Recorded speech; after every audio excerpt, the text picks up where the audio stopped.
Kamu duduk di sini dulu ya, Jess. Oke. Kamu eh tenangin diri dulu sampai kamu sudah merasa jauh lebih baik ya. Iya, Bu. Oke. Apakah kamu sudah mendingan? Sudah, Bu. Oke. Tadi kalau ibu nggak salah, kelasmu mau nampil ya? Iya, Bu. Tadi kelas saya akan tampil untuk drama musikal. Drama musikal. Judulnya apa? Perkembangan manusia, Bu. Perkembangan manusia. Nanti gimana itu ceritanya? Jadi, nanti akan ada drama masih bayi sampai tua, Bu. Mm-mm. Masing-masing perkembangan akan ditampilkan, juga kesulitan yang akan dihadapi. Oke, menarik ya sepertinya ya. Iya, Oke. Bu. Nah, kamu tahu kan tujuan ibu membawamu ke sini untuk apa? Iya, Bu. Oke, karena sepertinya ada sesuatu yang mengganggumu, Jess. Jadi, di sini kamu bisa bercerita dan mengungkapkan semua yang kamu rasakan. Ibu akan mendengarkan dan nanti kita akan cari alternatifnya bersama. Begitu ya? Iya, Bu. Oke, nah karena kamu sudah jauh lebih tenang, tadi ibu dipanggil oleh temenmu.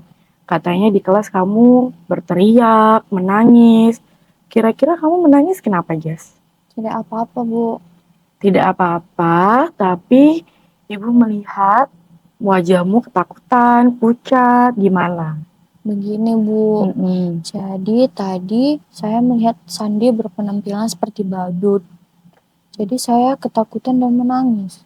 Oke, jadi kamu menangis karena kamu melihat Sandi berpenampilan seperti badut, begitu? Iya, Bu, benar. Apakah Sandi menakut-nakutimu? Tidak, Bu. Sandi sama sekali tidak menakut-nakuti saya. Lalu, Saya memang sangat takut dengan badut, Bu. Jadi saya menangis bukan karena Sandi menakut-nakuti saya, tapi karena dia berpenampilan seperti badut. oke, jadi kamu menangis bukan karena ditakut-takuti oleh Sandi, tapi karena memang kamu takut badut, begitu Iya, ya? Bu. Oke. Lalu Jess, apakah kamu akan selalu menangis dan berteriak setiap kali kamu bertemu dengan badut? Iya, Bu. Saya selalu akan menangis setiap kali melihat badut. Oke, Ibu paham. Nah, ya, kamu tenangin diri dulu. It's okay, nggak apa-apa. Oke.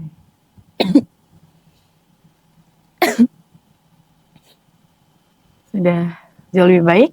Sudah, Bu. Oke. Nah, eh karena Ibu sudah tahu alasanmu tadi menangis dan berteriak itu apa, sekarang kalau Ibu boleh tahu ya, Jess, perasaanmu setiap kali kamu bertemu dengan badut itu bagaimana? Saya selalu merasa deg-degan, Bu. Kayak saya Mhm. merasa ketakutan sekali, sampai ketakutan itu bisa membuat saya menangis, bahkan histeris berteriak, Bu. Ketakutan sekali. Iya, Bu. Rasanya sangat menyeramkan. Rasanya lebih menakutkan dari apapun di dunia ini. Oke, Ibu paham perkataan dan perasaanmu. Nah, berarti kamu merasa ketakutanmu itu bisa tersalurkan kalau kamu menangis dan bahkan berteriak, begitu ya? Iya, Bu. Oke. Lalu apakah kamu pernah punya pengalaman yang buruk dengan badut sebelumnya? Ada, Bu. Pernah sewaktu saya dan teman-teman saya pergi ke mall sepulang sekolah, saya melihat badut di sana. Lalu? Saat itu, saya sudah berusaha tidak melihat badut itu, Bu. Mm-mm. Namun, kedua teman-teman saya memaksa saya untuk berfoto dengan badut itu. Oke. Karena takut, akhirnya saya pergi meninggalkan teman-teman saya sambil menangis. Saya sangat ketakutan, Bu. Kamu panik, terus kamu merasa terancam dengan keberadaan badut itu, jadinya kamu pergi meninggalkan teman-temanmu, begitu ya? Iya, Bu. Oke. Nah, apakah ada pengalaman lain, Jess? Ada, Bu. Mm-mm. Saat saya kelas 5 SD, saya mendatangi acara ulang tahun teman saya. Mm-mm. Namun di sana ternyata ada badut. Oke, lalu bagaimana? Saat itu badut tersebut memeluk saya. Karena merasa sangat ketakutan, saya hanya bisa menangis dan berteriak. Bahkan saya sampai pingsan, Bu. Dan saat itu saya sempat tidak bisa hadir sekolah sampai 2 hari. Oke, jadi saat kelas 5 SD, kamu pernah dipeluk oleh badut, alhasil kamu menangis bahkan sampai pingsan gitu ya? Iya Bu, benar. Oke. Selain pengalamanmu di kelas 5 SD, apakah kamu punya pengalaman lain? Ada Bu, pengalaman saya yang lain sewaktu saya berumur 5 tahun. Mhm. Saat kedua orang tua saya ingin memberikan kejutan kepada saya dengan mendatangkan badut. Saking terkejutnya, saya sampai menangis. Badut itu mewujudkan saya sampai saat tidur, Bu. Oke, jadi bahkan di umur 5 tahun kamu sudah mengalami, pengalaman yang buruk dengan badut begitu ya? Iya, Bu. Nah, Jessica, kalau Ibu melihat, sebenarnya ketakutanmu terhadap badut itu bermula dari pengalaman-pengalamanmu di masa lalu. Seperti yang kamu ceritakan tadi, saat kamu pergi ke mall dengan temanmu, saat kamu berada di kelas 5 SD, dan juga saat kamu berumur 5 tahun. Nah, ketakutanmu melihat badut itu, kamu salurkan dengan menangis dan berteriak, dan karena kamu menangis dan berteriak, alhasil kamu berharap kamu akan merasa jauh lebih lega dan jauh lebih tenang, begitu ya? Iya, Bu, begitu. Oke. Nah, karena Ibu sudah tahu nih permasalahanmu. Kalau Ibu boleh tahu di rumah kamu punya berapa saudara, Jas? Kebetulan saya anak terakhir dari 3 bersaudara, Bu. Saya juga anak cewek satu-satunya. Wah, berarti bisa dibilang kamu sangat dimanja dan kasih sayang semua bertumpu padamu begitu Iya, ya? Bu. Oke. Nah, Jas, Ibu akan coba merangkum dulu ya pembicaraan kita sampai saat ini. Tadi kamu menangis dan berteriak di kelas, saat Ibu bawa ke sini, ternyata kamu melihat Sandi berpenampilan seperti badut. Bukan karena Sandi menakut-nakutimu, tapi karena memang kamu takut badut. Nah, ternyata kamu sudah punya pengalaman yang buruk dengan badut. Saat berumur 5 tahun, saat berada di kelas SD, bahkan saat kamu pergi ke mall. Begitu ya? Iya, Bu. Oke, nah jadi kan kita sudah tahu permasalahanmu dan bagaimana gambarannya. Kalau Ibu boleh tahu, Jessica di rumah punya sesuatu yang berbentuk badut atau yang mirip banget dengan badut? Punya, Bu. Mhm. Saya pernah diberikan boneka badut oleh ayah saya. Oke, jadi dulu pernah dikasih boneka sama ayahnya, bonekanya bentuknya badut gitu. Benar, Bu. Oke, lalu bagaimana? Bonekanya masih saya simpan, Bu, sampai Mhm. sekarang. Hadiah itu diberikan oleh ayah saya saat saya masih TK, Bu. Oke. Terus apakah Jessica takut sama boneka tersebut? Tidak sih, Bu. Tidak ya? Mm-mm. Nah, itu Jess. Sosok badut itu sebenarnya tidak semenyeramkan yang ada di pikiranmu. Mereka kan menghibur, mereka bisa mencairkan suasana, mereka bertingkah konyol, seperti badut yang ada di sirkus. Mereka kan bisa membuat penonton ketawa. Jadi badut itu tidak semenyeramkan yang kamu bayangkan ya, Jess? Begitu ya, Bu. Saya Mm-mm. jadi mengingat waktu saya pergi ke pasar malam dengan ayah saya. Saya pernah dikasih lollipop oleh badut karena saya bisa memecahkan bola semua, Bu. Oke, bagus. Pemikiranmu ini sudah membawa kita selangkah lebih maju dalam sesi konseling ini, Jas. Nah, badut di televisi juga nggak akan membuatmu takut, kan? Iya, Bu. Saya sama Mm-mm. sekali tidak takut dengan badut di TV. Jadi maksud Ibu, badut tidaklah semenyeramkan yang saya bayangkan ya, Bu? Iya, Jessica. Wah, kamu sangat baik loh sampai saat ini. Jadi, badut itu tidak menyeramkan seperti yang kamu bayangkan ya. Begitu ya, Bu? Iya, nah, Nak, untuk menguatkan pemahamanmu, kalau badut itu tidak semenyeramkan yang kamu bayangkan, kita akan menonton video. Nah, video ini nanti akan berisi tentang badut yang ceria, yang menghibur gitu ya. Kita lihat sama-sama ya, Nak. Nah, jadi memang di sini badut itu banyak diundang di acara karena memang dia menghibur. Dia tidak menyeramkan yang kamu bayangkan. Gitu ya?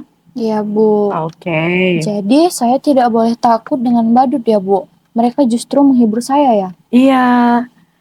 Nah, sekarang kita kan sudah tahu gambaran yang jelas tentang permasalahanmu. Nah, selanjutnya kita akan mencari alternatif dari masalahmu. Bagaimana, Jas? Ya, Bu. Oke. Nah, keinginanmu untuk bisa lekas sembuh dari ketakutanmu terhadap badut itu bisa kamu ubah dari mengubah perspektifmu tentang badut.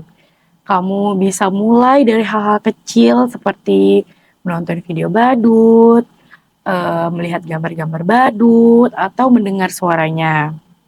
Atau kamu bisa mulai mendekatkan diri dengan badut. Kira-kira pilihan mana yang kamu pilih, Jess? Saya akan mulai belajar mendekatkan diri dengan badut secara perlahan, Bu. Oke, itu yang kamu pilih. Nah, menurutmu apa keuntungan yang bisa kamu dapatkan? Hal itu akan perlahan-lahan mengubah perspektif saya juga kan, Bu. Jadi Mm-mm. saya bisa lebih tenang saat melihat badut. Bagus, Ibu sangat senang mendengar perkembanganmu dalam konseling ini. Terima kasih, Bu. Iya, oke. Nah, langkah selanjutnya untuk semakin memperkuat keyakinanmu, Ibu akan memberikan kamu sebuah tugas kecil. Jadi nanti Ibu minta kamu untuk pergi ke mall, mallnya yang kira-kira sekiranya ada badut di dalamnya. Nah, saat melihat badut itu, kamu harus benar-benar bertahan sampai akhir. Kamu tidak boleh kalah oleh ketakutanmu. Kamu nggak boleh nangis, kamu nggak boleh berteriak, apalagi sampai pergi. Nah, gimana menurutmu? Tapi kalau saya tidak tahan melihat badut dan mencoba untuk lari, bagaimana, Bu? Ah, tidak ya, Jess. Pernyataanmu itu harus Ibu tolak. Karena kalau kamu tetap berdiam diri, kamu tidak akan berkembang. Rasa takutmu justru akan semakin besar. Baik, Bu, saya akan mencobanya. Nah, eh, Ibu tahu ini sulit. Agar kamu bisa melawan rasa takutmu, Ibu menyarankan kamu pergi ke sana dengan orang yang sekiranya bisa kamu percayai. Gimana? Baik, Bu. Nanti saya akan coba membawa mama saya, Bu. Nah, bagus sekali. Nanti kita akan mengatur kembali jadwal konseling untuk mengevaluasi tugas yang sudah Ibu berikan ini. Begitu ya, Jess? Baik, Bu. Oke. Ibu akan mencoba merangkum pembicaraan kita tadi. Jadi setelah tahu ketakutanmu terhadap badut itu bermula dari pengalaman burukmu, kamu harus mencoba untuk mengubah perspektifmu. Dan kamu memilih alternatif untuk mulai mendekatkan diri dengan badut, seperti melihat gambar-gambar badut, pergi menemui badut, begitu. Nah, ibu memberikan sebuah tugas kecil untukmu. Kamu bisa bertahan di sebuah mall saat kamu melihat badut. Alhasil nanti tugas ini akan kita evaluasi bersama dalam pertemuan berikutnya. Itu ya, Jess, kira-kira? Ya, Bu. Oke, nah kamu sudah sangat bagus sejauh ini sesi konselingnya. Ibu senang banget dengarnya. Sebenarnya ini tidak mudah, Ibu tahu, tapi Ibu yakin kamu pasti bisa. Jadi sesi konseling kita cukupkan sampai hari ini aja ya, Jess. Ya, Bu. Terima kasih ya, Bu. Sama-sama. Terima kasih juga sudah mengikuti konseling ini dengan baik. Nanti kita bisa mengatur pertemuan kembali ya. Ya, Bu. Terima kasih ya, Bu, sudah membantu saya. Sudah menjadi tugas Ibu sebagai guru BK untuk membantu kalian. Ya, Bu. Jika nanti kamu punya kesulitan dalam menjalankan tugas ini, kamu bisa hubungin Ibu, kamu bisa datang. Nanti kita akan mendiskusikannya kembali. Gitu ya? Ya, Bu. Saya akan mencobanya terlebih dahulu, Bu. Iya. Ibu tahu melawan rasa takut itu sangat susah. Apalagi rasa takut ini sudah terpupuk lama dalam dirimu. Tapi Ibu yakin kamu pasti bisa, Jess. Terima kasih ya, Bu, atas dukungannya. Ya, sama-sama. Semangat ya, Nak. Ya, Bu. Saya pamit ya, Bu. Iya. Hati-hati, Jess. Ya, Bu.